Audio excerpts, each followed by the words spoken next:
This is what I learned after 1 year of selling firewood.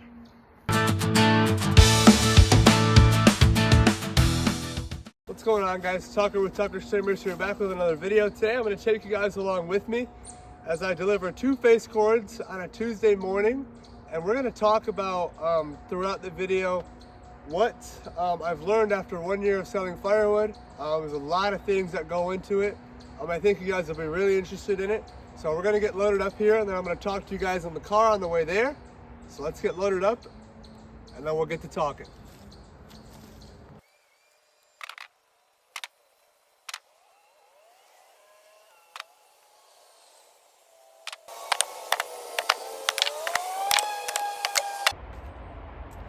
All right, guys, there you have it. Face cord's all loaded up. Let's go deliver it. So let's talk about what I learned in the first year of selling firewood. I got some points written down here so I don't forget them all. But number one, this will set you apart from all your competitors, is just create a good product. You know, nobody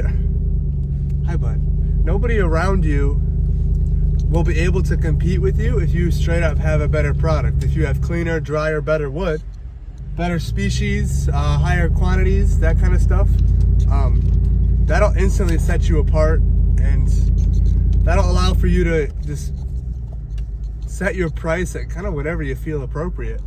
Because once the people get hooked on your product, then the price is just like, it's up in the air, you know what I mean? It doesn't really matter that much. So that's the biggest thing first. And then number two is value your time and products. That kind of goes along with producing a good product, because you need to value your time. So you can't, like I do splitting and chainsaw services for $100 an hour. I might up that here in the near future, but I'm not sure, because I worked 3 hours the other day and got $300. And I didn't even use a full tank of gas in the splitter. It was a short drive.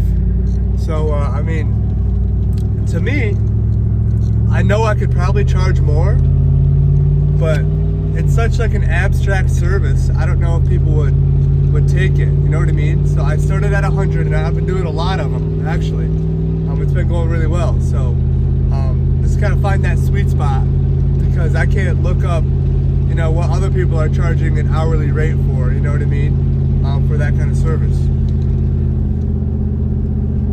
And then number three, sorry, I had the window open for the dog. Number three, don't lie or try to get away with things. I'm sure we're all guilty of it at some point. It's like, oh, this lady doesn't know the difference between, you know, cherry and maple. But that stuff will come back and bite you in the butt if you straight up lie to people. So don't do that. Be honest, and you'll feel much better about the money that you make when you're honest. So that's my opinion, or my advice. I know we've all probably done that at least a little bit. So, you know, just be honest. And then what got it, wow, holy moly. Number four, what kind of goes along with that, honesty, is be an open book. Allow people to ask questions. That's one of my points on here. Allow people to kind of just pick your brain, and don't get offended when they ask you questions, or when they want to know some things, or you can't think you know it all either, because I don't know it all. I don't even know close to it all. So you got to be an open book. Take advice, take criticism, take it all. Just be an open book. You know, don't enclose yourself, because that'll limit your sales and everything, and your horizon and your future in the business for sure. So yeah, my next point was allow people to ask questions, because what kills sales the most is if you do not know what you are talking about. Because if somebody asks you a question, well, you know, what species, how much wood is this, and you don't know, they're not going to buy from somebody who doesn't know what they're talking about. You know what I mean? So allow for questions to be asked, because that just proves that you are better and more superior, and you are going to be honest and that kind of thing. And it gains trust a lot faster. It really does. So that's a huge emphasis, is kind of trust. That's what I try to that's huge for closing a sale. Because I get a lot of texts. You wouldn't believe how many texts I get about Firewood on Facebook. And half of them probably don't go through, you know what I mean? So you gotta do your best to get the ones you can. Because you know, somebody's always gonna come in there and have a cheaper price than you. And I always warn them, I said, be careful. Like, I had a 5-cord order that didn't work out because apparently I charged too much. But I was like, man, 5 cords is a lot of wood. Be careful about people scamming you for the quantity and the species, because they're gonna sneak in probably a full cord of pine in there if they're not a good person. So, or I don't know many people around me that have 5 cords of wood ready to be sold. So there goes that too. And he was like, I know, thanks. And I was like, okay, dude. Like, have fun dealing with all the riffraff, you know what I mean? But I'm fine with that, because I'm gonna want a customer that also values my product, you know what I mean? So there's that. And then the next point I have is learn. So don't think you know everything, because you don't. I don't even know. I haven't even scratched the surface of my knowledge in this industry. So, and that's why I'm always super open to you guys leaving your comments and your ideas and everything on my videos. And that's why I'm always wanting to collab with these guys that have been in the industry for a lot longer than me, because they know a lot more than I do. So I let them, you know, I'll ask them questions, I'll let them give me feedback, and I listen to it. You know, I listen, I take the advice and I apply it as much as I can. So learn. Don't think you know everything, learn. The next one is, take advice. Never be too good for somebody trying to help you out, because you may have a bigger company or something than them, but they might only sell to restaurants. And if you are trying to get into the restaurant business, they're gonna know a lot more about that than you. You might know a lot more in general, but they know a lot more about their niche. So why not have them rub off on you a little bit there? So take advice. The last thing I have, the biggest thing, is kind of take risks and believe in yourself. You know what I mean? I took the biggest risk I ever have, and that's with this new machine, and that'll be here tomorrow morning. So stay tuned for that. Hi, bud. Yes, I know. Stay tuned for that. That's gonna be huge. But you guys can probably see his head right now. But that's the biggest risk I've ever taken, and I can't wait for it to pay off. It's a calculated risk, but it's still a risk because it's the biggest investment I've ever made. So if you're gonna do this Firewood thing and you really want to do it, you gotta take a risk at some point. You know, you gotta upgrade at some point. So that's where I'm at right now, and I'm really excited about it.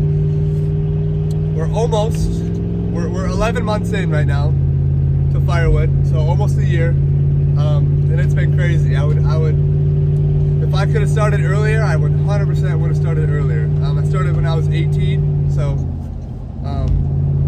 didn't have that much, you know, spare cash laying around or cash at all. So here we are now. It's going crazy. Once you guys see the value of this machine, I think you guys are going to be really surprised. So, anyways, there's what I learned in a year of selling wood. Thanks for listening. We're gonna go deliver. I'll probably just take you guys along for this face cord delivery. We'll just deliver this one, because I gotta go to class and do all that jazz, and then I gotta do the other delivery. But orders are flying in. This new machine will get here tomorrow. I'll process probably, I don't even know, a handful of cords in the next few days. So, and all I have to do is I'm not gonna say anything. Not gonna say anything. Can't give it away, but it'll be a lot less work than I'm doing right now. So appreciate you guys. Let's go deliver this wood, and then I'll close us out. All right, so this is where she wants it stacked. We're in the driveway. Come around back here. It's another doozy, but she gave me a little tip, so it's all right. Come back here. Nice rack. So we're gonna fill that baby up, and then we'll be out of here.